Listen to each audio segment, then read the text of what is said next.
Hai guys, jumpa lagi dengan Madam Detektif. Semoga kalian dalam keadaan sehat dan bahagia. Episode kali ini Madam mengangkat kasus yang cukup menghebohkan di Singapura. Tepatnya di daerah Hougang. Bagaimana seseorang memanfaatkan anak remaja yang masih polos untuk melakukan tindakan melawan hukum. Pada tanggal 14 Mei 2001, penghuni apartemen Hougang Avenue 9 dikejutkan oleh penemuan seorang wanita tergeletak di lantai yang memerah di depan lift lantai 4. Wanita yang kemudian diketahui bernama Annie Leong itu segera dilarikan ke rumah sakit. Namun sehari berikutnya pada pukul 1 dini hari nyawanya tidak bisa diselamatkan. Penyebabnya adalah luka di beberapa tubuhnya akibat benda tajam. Dan yang paling fatal adalah bagian dada. Kepolisian Singapura bertindak cepat menyelidiki kasus kejahatan dengan menghilangkan nyawa orang lain yang dipimpin oleh Special Agent Richard Lim Beng Gi. Di TKP tidak ada saksi dan hanya ada satu bukti, sobekan kertas koran pembungkus benda tajam yang dipakai untuk menghabisi korban. Dengan tragedi tersebut, keluarga tentu amat berduka, terutama Anthony suaminya yang kelihatan begitu terpukul dengan kepergian istrinya. Dia menangis terseduh-seduh di depan peti jenazah. Ketika ditanya beberapa wartawan yang meliput berita tersebut, dia mengatakan bahwa istrinya sebagai seorang yang memiliki pribadi yang sempurna, berbeda dengan dirinya yang sombong dan mudah tersinggung. Sehingga rumah tangga mereka diambang perceraian.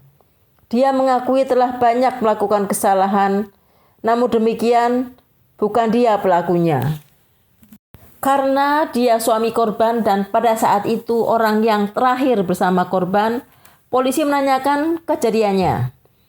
Anthony bercerita, pada pukul 11 malam menjelang tewasnya Annie, dia menemui korban dan anaknya Evelyn di taman bermain di apartemen yang dihuni korban dan orang tuanya untuk menandatangani dokumen yang menjadi syarat perceraian.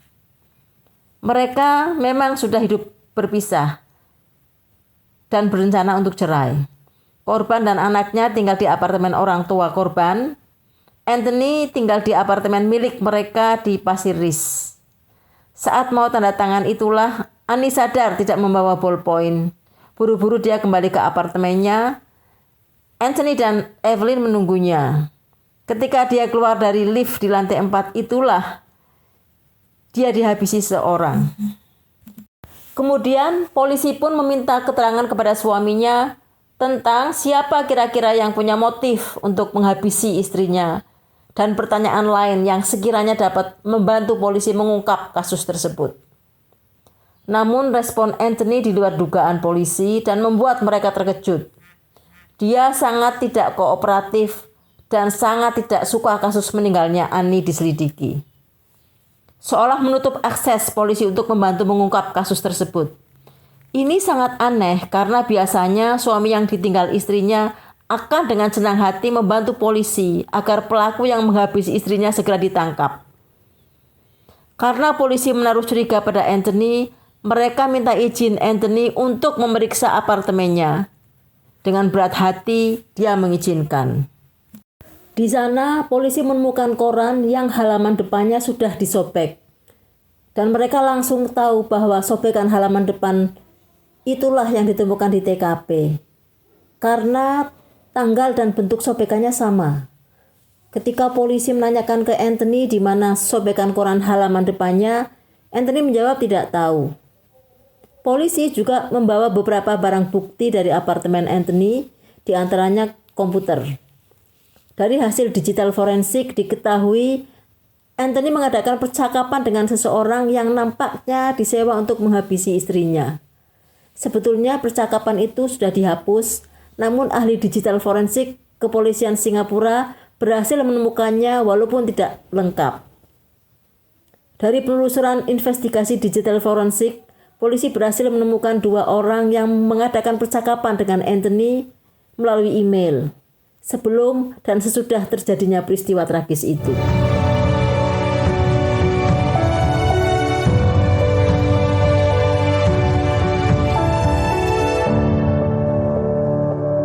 Pada tanggal 18 Mei 2001, 4 hari setelah meninggalnya Annie Leong, kedua orang tersebut dibawa ke kantor polisi untuk diinterogasi. Mereka adalah Gavin Ng dan seorang lagi remaja dengan nama inisial Z, yang masing-masing berusia 15 tahun.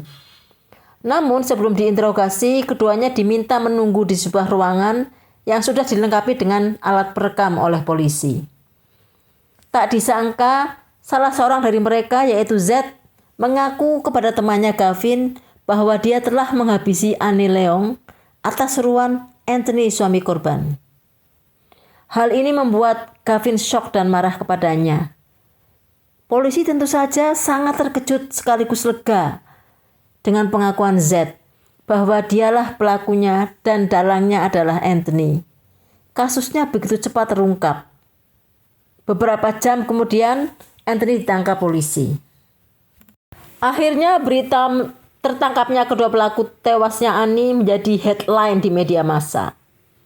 Namun karena Z masih di bawah umur, wajahnya tidak dipublikasikan dan namanya juga hanya disingkat dengan Z. Orang tua Z sangat syok mengetahui hal tersebut karena selama ini anaknya sangat baik dan patuh kepada orang tua, sehingga mereka betul-betul tidak memahami mengapa dia bisa berbuat sekeji itu.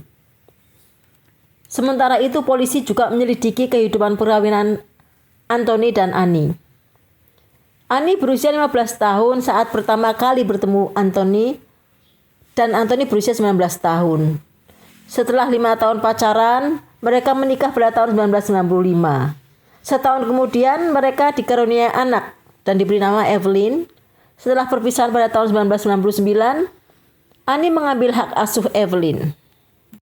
Anthony pernah menjadi bagian dari angkatan bersenjata selama 7 tahun, tapi mengundurkan diri karena memilih karir sebagai fotografer dan desain artis. Kemudian dia menikah dengan Annie, namun selama dalam pernikahan tersebut, dia berselingkuh dengan Belinda Ho, seorang sales dan marketing eksekutif, selama 3,5 tahun setelah mereka bertemu pada tahun 1997. Mereka berdua merintis bisnis namun gagal, sehingga uang Belinda yang diinvestasikan ke Anthony habis. Kemudian Belinda tinggal di apartemen keluarga Anthony. Kepada istrinya, Anthony mengakui Belinda hanya teman bisnis. Namun lama-kelamaan, Annie mengetahui bahwa ada affair antara mereka berdua, sehingga Annie memilih berpisah dengan Anthony. Di samping berselingkuh dengan Belinda, Anthony juga berselingkuh dengan Tan Suvern, seorang asisten merchandiser yang juga dijadikan teman bisnisnya. Namun, lagi-lagi bisnisnya gagal, dan Tan Suvern ditinggal begitu saja dengan hutang yang dibebankan atas nama Tan Suvern. Maka dia memilih putus dengan Anthony. Pada saat diinterogasi, Anthony tetap tidak mengakui. Alasannya dia hanya bercanda memberikan tantangan kepada Z menghabisi istrinya. Tapi Z menganggapnya serius. Polisi tetap menangkapnya berdasarkan 2 bukti penting. Pertama, bukti sobekan koran tanggal 23 April 2001 yang ditemukan di TKP. Ketika sobekan koran disatukan dengan koran yang ditemukan di apartemen, ternyata bekas sobekannya sama persis. Menurut polisi, sobekan kertas tersebut dipakai Anthony untuk membungkus benda tajam yang dipakai menghabisi korban. Kedua, investigasi forensik berhasil menemukan 9 potongan percakapan mencurigakan yang sudah dihapus Anthony di komputernya. Percakapan tersebut dilakukan antara pukul 7 sampai 8 malam pada tanggal 17 Mei 2001. Beberapa di antaranya, pembayaran mungkin harus menunggu. Buang benda tajamnya. Katakan saja salah nomor jika ada yang bertanya kepadamu. Di pengadilan, saksi-saksi dihadirkan. Pertama, Gavin. Gavin teman satu geng Z. Bersaksi, Z mengenalkan Anthony di gengnya di McDonald.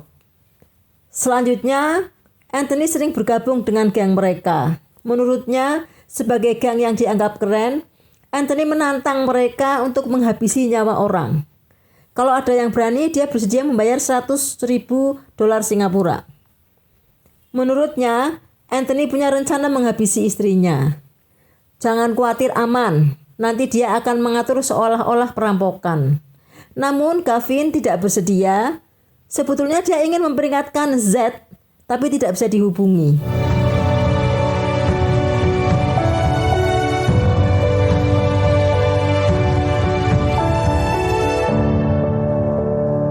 Saksi kedua adalah Seh Seho. Dia bersaksi bahwa Anthony memintanya untuk menghabisi istrinya dengan bayaran $100.000 Singapura. Namun Seh menolak dan menyarankan menggunakan orang yang profesional. Dia malah bertanya, "Kamu bisa mencarikan?" Seh menjawab, "Tidak tahu dan tidak bisa." Saksi ketiga Berlinda Ho. Berlinda mengatakan bahwa Anthony sangat kasar. Ketika Annie minta cerai, dia mengatakan akan menghabisi istrinya. Saksi keempat, Tan Soo-fern. Tan Soo-fern yang juga wanita selingkuhan Anthony bersaksi bahwa Anthony membebankan banyak hutang pada dirinya. Tan Soo-fern mengancam akan menghabisi nyawanya sendiri karena tidak kuat menanggung beban berat.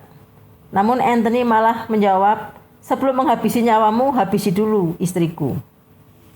Saksi kelima Z. Z bersaksi bahwa awal mula bertemu dengan Anthony saat usianya baru 10 tahun. Dia berjalan-jalan bersama anjingnya di taman. Di sanalah dia bertemu dengan Anthony yang juga membawa anjingnya. Beberapa tahun kemudian, secara tidak sengaja, mereka bertemu di McDonald pada waktu Z berkumpul dengan gengnya. Sejak itulah Anthony kenal dengan teman satu geng Z dan kerap menemui mereka di McDonald. Suatu saat, ketika mereka berkumpul di McDonald, Anthony memberi tantangan. Siapa yang punya nyali menghabisi nyawa orang lain? Kalau ada yang berani, bisa menghabisi istrinya. Awalnya yang diminta adalah Gavin, tapi karena dia menolak, maka Z yang disuruh. Anthony menjamin Z aman, tidak akan ketahuan. Dan bayangkan, kamu nanti akan terima uang sebesar $100.000 Singapura, katanya. Selanjutnya, Anthony merancang kapan dan di mana harus menghabisi istrinya. Z mengatakan bahwa dia menerima tawaran Anthony karena ingin dianggap dewasa dan pemberani. Antara tanggal 10 sampai tanggal 14 Maret, Anthony membawa Z ke apartemen korban di Hougang untuk mempelajari TKP-nya. Begitu sampai di sana, Z merasa kesulitan dan mundur. Tapi Anthony mengancam kalau dia mundur akan dihabisi. Z mengatakan sangat menyesali perbuatannya dan itu menyebabkan depresi berat pada dirinya. Bahkan dia pernah mimpi didatangi korban dan menanyakan, mengapa dia menghabisinya? Z menjawab karena disuruh suaminya. Lalu korban memaafkannya. Bagaimana pembelaan Anthony di pengadilan dengan ditunjukkan bukti dan saksi-saksi yang sudah tidak bisa dibantah lagi? Anthony mengatakan bahwa yang dia lakukan hanya bercanda, sama sekali bukan sesuatu yang serius. Itu hanya tantangan untuk memancing reaksi mereka saja. Dan kenapa istri saya? Karena mereka semua kenal. Sayangnya Z menganggapnya serius. Jadi tidak benar jika dianggap saya bersungguh-sungguh meminta Z menghabisi istri saya. Intinya suatu candaan yang salah diinterpretasikan oleh Z. Hakim menjawab, "Andalah yang bercanda di ruang sidang ini. Jawaban Anda itu lelucon karena bertentangan dengan bukti dan saksi-saksi." Hakim menjatuhkan hukuman paling berat untuk Anthony, yaitu dibawa ke tiang gantungan. Motifnya adalah ingin menguasai sepenuhnya apartemen yang menjadi harta bersama dia dan istrinya. Sementara Z karena di bawah umur ditahan untuk waktu yang belum bisa dipastikan. Baik Anthony maupun Z mengajukan banding, namun upaya banding Anthony ditolak pengadilan. Pada tanggal 13 Desember 2002, pukul 6 pagi, nyawa Anthony berakhir di tiang gantungan. Sampai meninggalnya, dia tidak pernah mengaku bersalah. Sementara itu, upaya banding Z juga ditolak Presiden Tony Tan pada tahun 2017. Z mengajukan banding untuk kedua kalinya, dan Presiden Halimah Yacob mengabulkan upaya bandingnya. Pada tanggal 2 November 2018, Z dibebaskan setelah mendekam di penjara selama 17 tahun. Sekian dulu guys, semoga kita bisa mengambil hikmah dari kisah ini. Sampai jumpa di kisah berikutnya dan terima kasih sudah menyaksikan.